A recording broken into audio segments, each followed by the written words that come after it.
नमस्कार, स्वागत है आपका संसद टीवी पर। मैं हूं मनोज वर्मा और आप देख रहे हैं हमारा खास कार्यक्रम मुद्दा आपका। आज हम बात करेंगे ऐसे मुद्दे की जो देश की भावनाओं से जुड़ा है, हमारे देश की विरासत से जुड़ा है, हमारी सभ्यता और संस्कृति से जुड़ा है। हम बात कर रहे हैं केंद्र शासित प्रदेश जम्मू कश्मीर और लद्दाख, उसके बनने के 2 साल बाद क्या कुछ बदला, इसे हम समझने की कोशिश करेंगे। कुछ सवाल हैं इसको लेकर। दरअसल 5 अगस्त 2019 को गृह मंत्री अमित शाह ने जम्मू कश्मीर से अनुच्छेद 370 हटाने का ऐलान किया।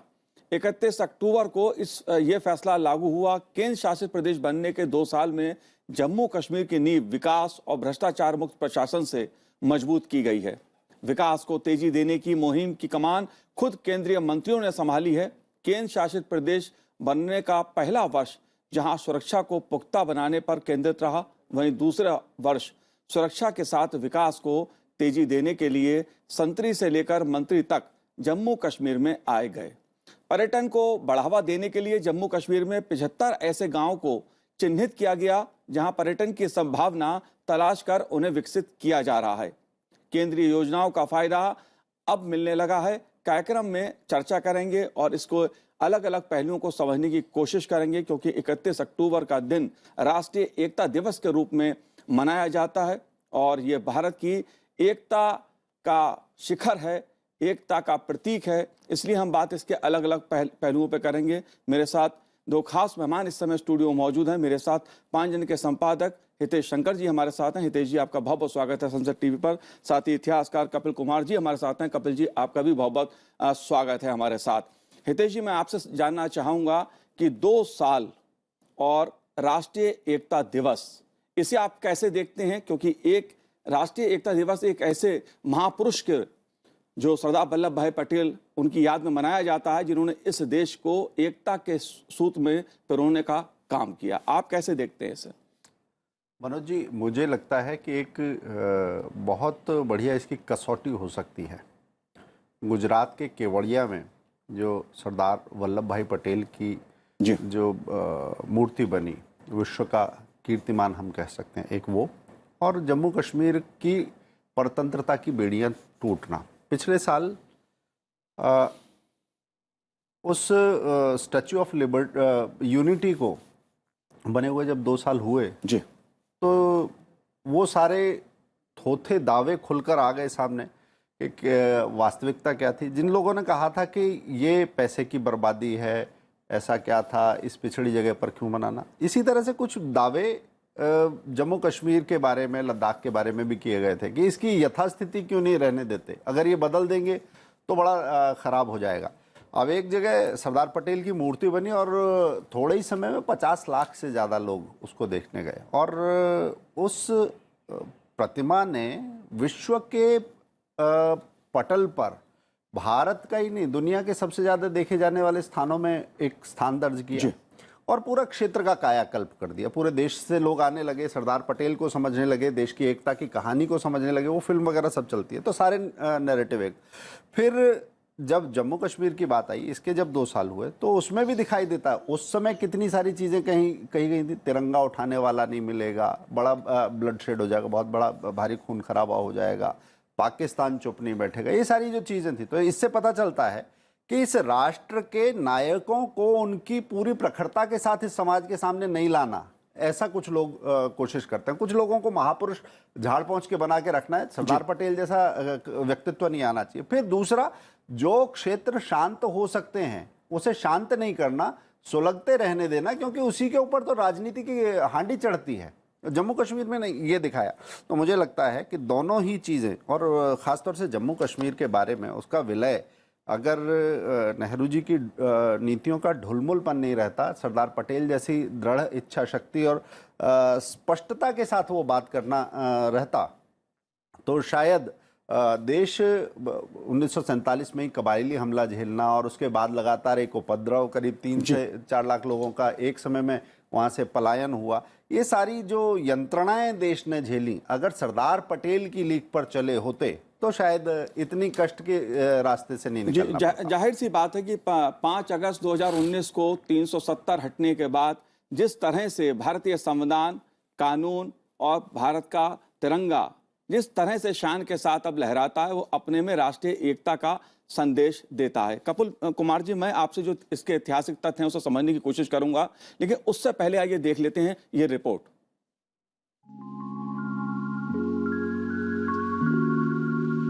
5 अगस्त 2019 को देश की नरेंद्र मोदी सरकार एक ऐतिहासिक फैसला लेकर आई थी और 31 अक्टूबर 2019 को वो फैसला लागू हुआ। देश के पहले गृह मंत्री सरदार वल्लभ भाई पटेल की जयंती के मौके पर 2 नए केंद्र शासित प्रदेश वजूद में आए, जम्मू कश्मीर और लद्दाख। इस फैसले के साथ भारत का मस्तक कहे जाने वाले जम्मू कश्मीर में न्यू कश्मीर ने दस्तक दी। संविधान का अस्थायी प्रावधान अनुच्छेद 370 इतिहास के पन्नों में दर्ज हो चुका है। अब इसका जिक्र संवैधानिक बहस, राजनीतिक रैलियों और बौद्धिक बहस तक सीमित रह गया है। आजादी मिलने के वक्त भारत 565 रियासतों में बटा हुआ था। इन्हें एक राष्ट्र के तले लाने के मुश्किल काम को अंजाम दिया था सरदार वल्लभ भाई पटेल ने। हैदराबाद, जूनागढ़, कश्मीर जैसे रियासतों को मिलाकर भारत को एकता के सूत्र में पिरोया सरदार साहब ने और भारत को एक सशक्त राष्ट्र बनाने में महत्वपूर्ण भूमिका निभाई। 31 अक्टूबर को सरदार पटेल की जन्म तिथि होती है। पूरे देश में राष्ट्रीय एकता दिवस मनाया जाता है। जम्मू कश्मीर को 370 और 35A की बेड़ियों से मुक्ति दिलाने के 2 साल के अंतराल में कई सुखद बदलाव आए हैं। नरेंद्र मोदी ने प्रधानमंत्री बनते ही जम्मू कश्मीर के विकास के लिए 55,000 करोड़ रुपए के पैकेज का ऐलान किया था। जम्मू कश्मीर के लिए 55,000 करोड़ रुपए के पैकेज में से 33,000 करोड़ रुपए विकास के कामों में खर्च हो चुके हैं। विकास की 21 योजनाएं पूरी हो चुकी हैं। युवाओं, किसानों, छोटे व्यापारियों, महिलाओं के लिए कई योजनाएं लागू की गई हैं। गरीबों को घर मिला, लोगों के घर में बिजली और पानी पहुंचा है। One nation one ration card योजना को जम्मू कश्मीर ने लागू किया है। उज्ज्वला, डीबीटी, सौभाग्य और कई योजनाएं जम्मू कश्मीर में 100% लागू हो चुकी हैं। अभी तक कुल 41 लाख लोगों को डोमिसाइल प्रदान किए जा चुके हैं। जमीनी स्तर पर लोकतंत्र की भी मजबूत तस्वीर सामने आई है। पंचायती राज एक्ट को संशोधित किया गया और पहली बार त्रिस्तरीय पंचायतों का गठन किया गया। पहली बार डीडीसी के चुनाव कराए गए। 8 चरणों में डीडीसी चुनाव हुए। 20 जिलों में 278 डीडीसी सदस्य चुने गए और 20 चेयरपर्सन और वाइस चेयरपर्सन चुने गए। आजादी के बाद पहली बार जम्मू कश्मीर में पर्यटन के लिए निर्माण कार्य शुरू हुआ। जम्मू में 2 साल के अंदर मेट्रो सेवा शुरू हो जाएगी। अब जम्मू के हर जिले में हेलीपैड बनाए जाएंगे। प्रदेश में 12,000 करोड़ रुपए का निवेश भी आया है। जम्मू कश्मीर से धारा 370 की विदाई के बाद अब लोगों में नया जोश और विश्वास देखा जा रहा है। अब घाटी दिल्ली से सीधे जुड़ गई है और घाटी बदलते हुए माहौल में विश्वास और विकास देखना चाहती है। ब्यूरो रिपोर्ट, संसद टीवी। दरअसल राष्ट्रीय एकता दिवस के मौके पर हम जम्मू कश्मीर की बात इसलिए कर रहे हैं, लद्दाख की बात इसलिए कर रहे हैं क्योंकि लंबे समय तक देश का ये हिस्सा, ये राज्य भारतीय संविधान से एक तरह से मैं कहूं कटा कटा सा लगता था। भारत की संसद जो कानून बनाती थी वो भी पूरी तरह से यहां लागू नहीं हो पाते थे। लद्दाख के लोग अलग राज्य की मांग कर रहे थे ताकि उनका समुचित विकास हो सके और यह काम हुआ। 5 अगस्त 2019 को जब 370 हटी तो 2 राज्य उसके बाद उभर के सामने आए। जम्मू कश्मीर और लद्दाख केंद्र शासित प्रदेश के रूप में उभर के सामने आए और अब जम्मू कश्मीर में भारत का तिरंगा शान से फहराता है। भारत के सारे कानून वहां लागू होते हैं। भारत का संविधान पूरी तरह से लागू होता है और विकास की जो रिपोर्ट हमने आपको दिखाई वो ये संदेश देती है कि जम्मू कश्मीर और लद्दाख का उसी तरह विकास हो रहा है जैसे देश के हर हिस्से का हो रहा है। प्रोफेसर कपिल कुमार जी, मैं आपसे ये जानना चाहता हूं, लंबे समय तक जो मैंने कटी हुई बात कही, क्योंकि था हमारा हिस्सा है लेकिन कुछ कारणों से 370 के कारण कटा कटा सा लगता था, लेकिन अब जब हम राष्ट्रीय एकता दिवस मनाते हैं तो जम्मू कश्मीर में भी उसी तरह से मनाया जाता है जैसे पूरे देश में मनता है। देखिए, ऐसा है कि कश्मीर तो हमेशा से अभिन्न अंग रहा। जी। और एक चीज लोग समझे इस देश के अंदर कि जो लोग ये कहते हैं कि देशी रियासतें आजाद कर दी गईं, ये मत भूलें कि वो इंडियन स्टेट्स थी, इंडियन प्रिंसली किंगडम्स थी। जो ब्रिटिश संविधान था उसमें जो वाइसरॉय गवर्नर जनरल था वो उसके दो हिस्से थे, एक ब्रिटिश प्रोविंसेस और एक इंडियन प्रिंसली स्टेट्स। जी। अंग्रेजों ने जाते जाते ये खेल खेला कि वो चाहे कुछ पाकिस्तान में चले जाएं और चाहे तो उसमें चले जाएं। और माउंटबेटन साहब जून 46 में एक दिन के लिए श्रीनगर जाते हैं और राजा हरि सिंह को ये फूंक दे के आते हैं कि तुम भारत के या पाकिस्तान किसी में विलय नहीं करना, तुम अपने आप को इंडिपेंडेंट स्विट्जरलैंड जैसा राज बना के रखो, क्योंकि उनके अपने सामरिक वो थे। उसके बाद में जब कबायली हमला होता है, देखिए नाम कबायलियों का है, वो पूरी पाकिस्तानी आर्मी थी, ब्रिगेडियर अकरम उसको लीड कर रहे थे। आर्मी को लोगों को छुट्टी पे दिखा दी गई थी और उन आर्मी वालों की जो वो पठान वाले सलवार और कमीज सिलवाए गए ना लाहौर के दर्जियों से, वो तक प्रोफेसर राघवेंद्र तक ने दर्जियों के नाम तक निकाल दिए हैं अपनी किताब के अंदर। जी। जी।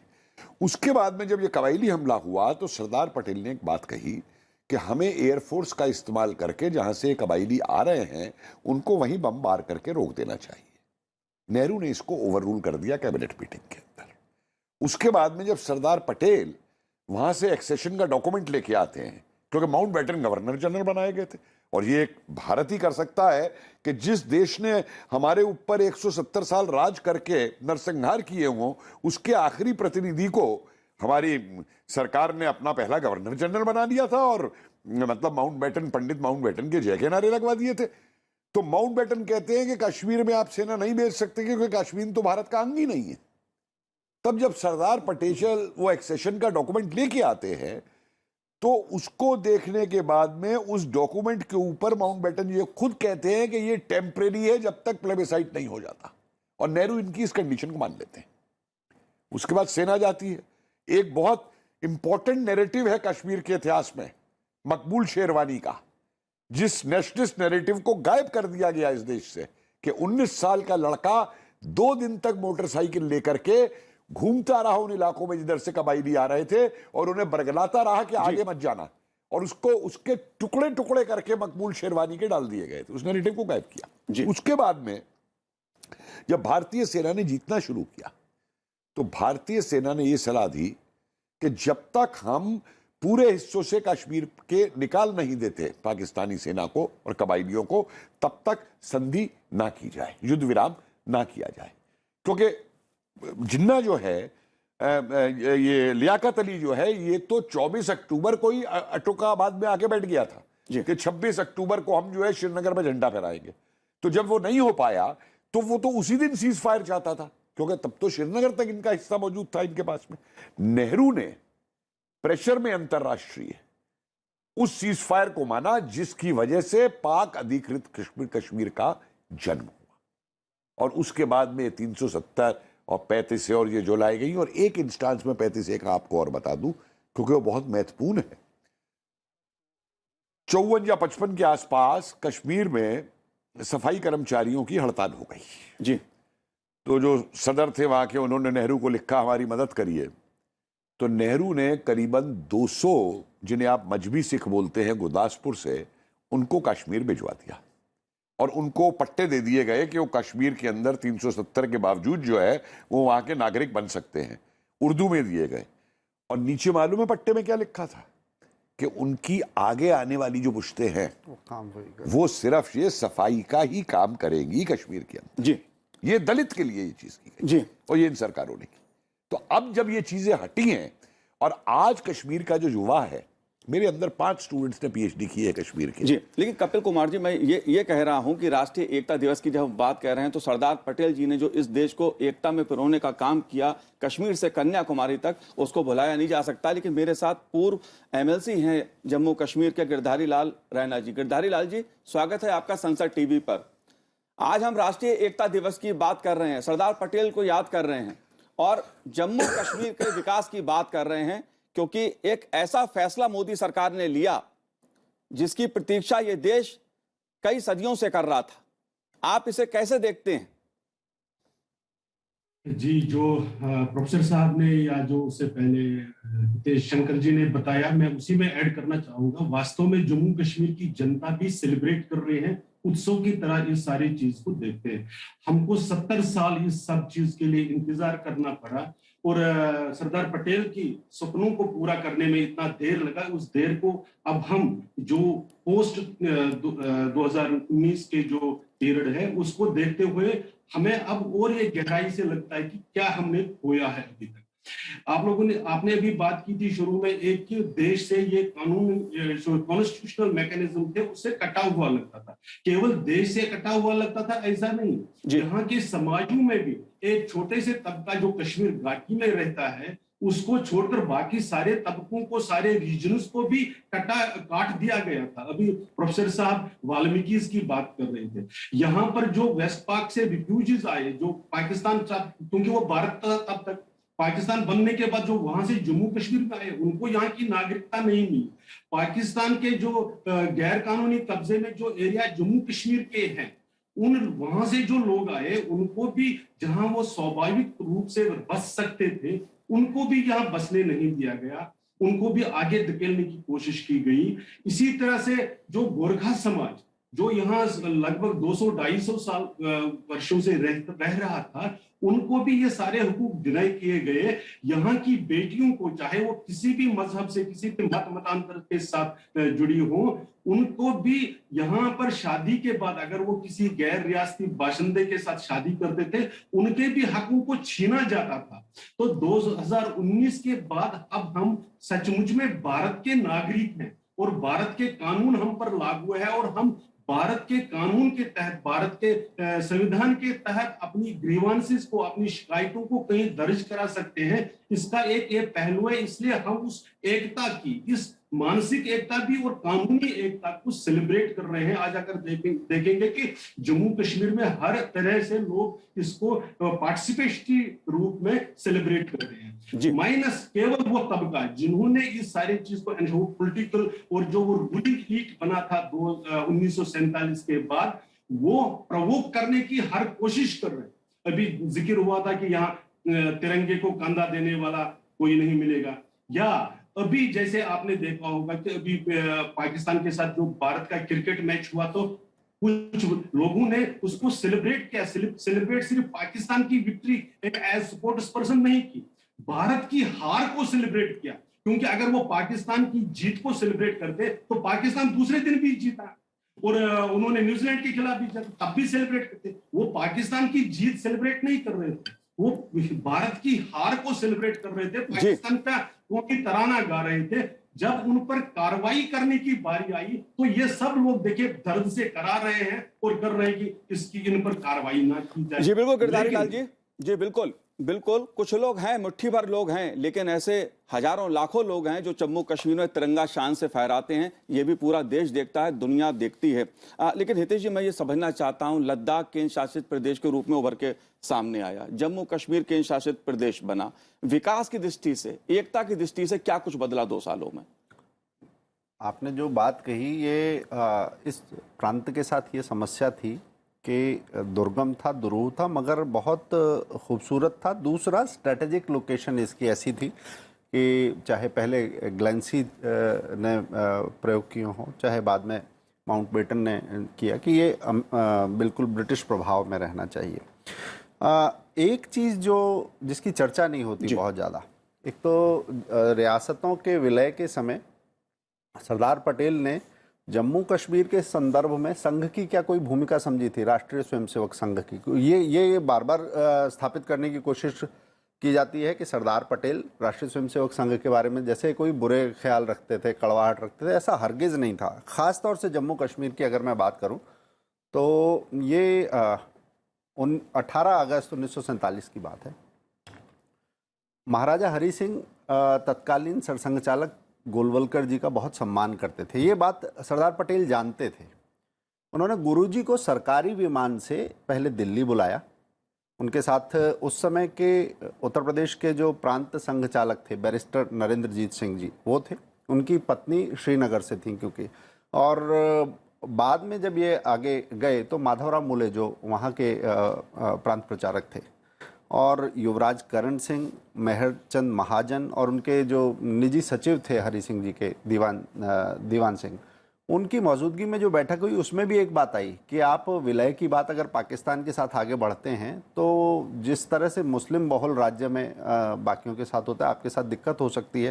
फिर जो इंफ्रास्ट्रक्चर वाली जो आपने बात कही, वो उस समय भी आया था प्रश्न कि ये ठीक है कि अभी शेष भारत से जोड़ती हुई रेलवे लाइन नहीं है, मगर चीज़ें आगे ठीक हो जाएंगी। ये भरोसा किसने दिलवाया? गुरुजी ने दिलवाया जी। और किसके कहने पर ये बात सारी हुई? सरदार पटेल के कहने पर हुई। मतलब उस स्टेट के कंसर्न उस समय सरदार पटेल समझ रहे थे। और जो अभी कपिल जी ने कहा, क्योंकि इसके फौरन बाद जो हुआ कबायली हमले के समय पर भारत के विमान वहां पर उतर पाए, इसकी व्यवस्था नहीं थी। संघ के स्वयंसेवकों ने वो पट्टियां बनाई। तो उस समय अगर आप देखेंगे सरदार पटेल जिस दृष्टि से चल रहे थे, संघ उनकी हर बात के लिए उनके साथ खड़ा हुआ था और स्वयंसेवकों ने बलिदान दिए उसके लिए। तो उसके चलते ये सब चीज़ें हो पाई। और एक बात मैं ज़रूर कहूँगा, और संसद टीवी का पटल है, इसमें वो बात होनी ही चाहिए कि एक जो दूरंदेशी और साफगोई है, सरदार पटेल की ये विशेषता थी कि वो गोलमोल उलझाऊ बातों में आते नहीं थे, वो साफ बोलते थे। संविधान सभा का डिबेट चल रहा था और बहुत से लोगों को हैरानी होगी कि भारत का विभाजन होने के बाद मुस्लिम लीग के लोग हमारी संविधान सभा में थे, कुछ लोग थे जी। और उन लोगों ने जब ये कहा कि अलग से हमें निर्वाचन क्षेत्र चाहिए, वही बंटवारे की बात, देश को विखंडन तोड़ने की बात जब उन्होंने कही, तो उन्होंने कहा कि हम तो छोटे भाई हैं और आप बड़े भाई हैं। तो सरदार पटेल ने कहा कि मैं छोटे भाइयों का प्रेम गंवा देने को तैयार हूं, हमने आपका प्यार देख लिया है, आपके इस प्यार की वजह से बड़े भाई की हत्या हो सकती, मौत हो सकती है।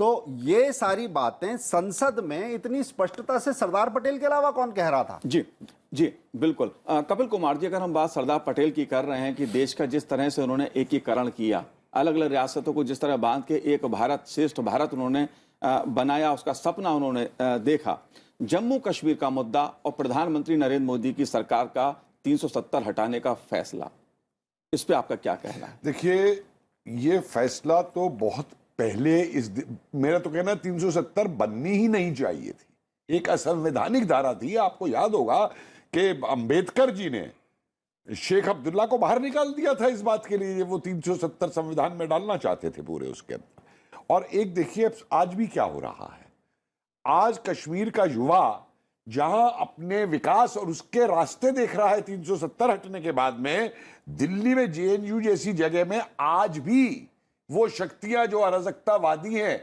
जो देश को एक नहीं दे सकती, एक वेबिनार कराने की वो कर रही थी, Indian army occupation of Kashmir, जिसे जेएनयू ने रोका आज एडमिनिस्ट्रेशन होने ने। तकलीफ आज कश्मीर के लोगों को नहीं है, वो जानते हैं पॉक ऑक्युपाइड में क्या हाल है कश्मीरियों का और उनका क्या हाल है। तकलीफ उनको है जो चीन के एजेंट यहां बैठे हुए हैं, जो आईएसआई के स्लीपिंग एजेंट यहां बैठे हुए हैं और जो अराजकतावादी इस देश को छोड़ना चाहते हैं। और मेरा यह मानना है, और मैं इस प्लेटफॉर्म से कहना चाहूंगा मोदी जी से, कि ऐसे लोगों के लिए हम क्रिकेट वालों को तो गिरफ्तार कर रहे हैं, लेकिन जो रोज देश के खिलाफ इस तरीके का जहर उगलते हैं, इन आंतरिक शत्रुओं से हमें समझना जरूरी है।